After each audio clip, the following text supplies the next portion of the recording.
Assalamualaikum, jumpa lagi dengan Yanda. Sebelum melanjutkan video, jangan lupa tekan tombol merah subscribe channel ini dan dukung channel ini agar dapat berkembang dan memberikan manfaat untuk yang lainnya. Selamat belajar.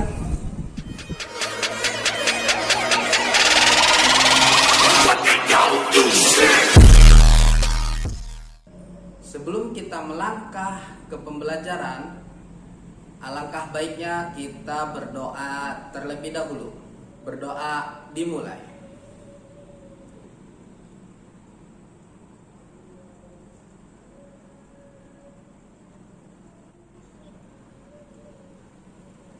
Selesai.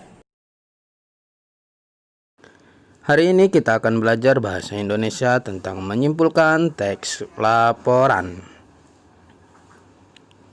Yang pertama, teks laporan.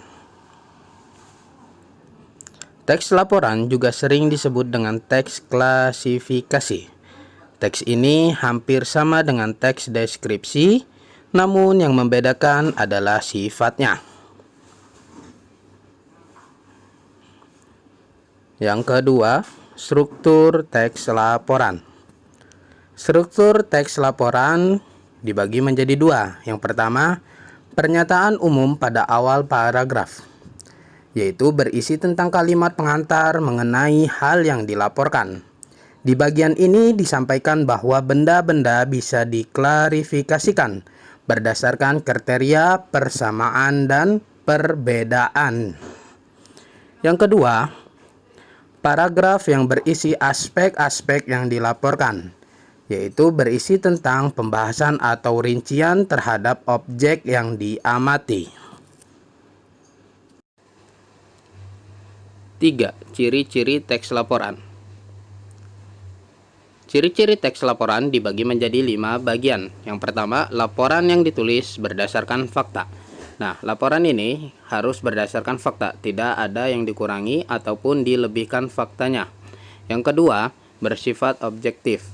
Hasil laporan yang kalian tulis harus bersikap objektif atau dapat dipertanggungjawabkan hasilnya. Yang ketiga, hasil laporan ditulis lengkap dan sempurna.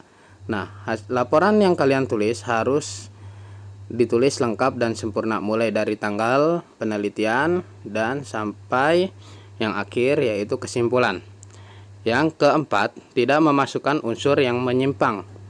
Nah, laporan yang kalian tulis harus berdasarkan fakta yang ada, tidak mengurangi fakta ataupun melebihkan. Yang terakhir, laporan disajikan semenarik mungkin.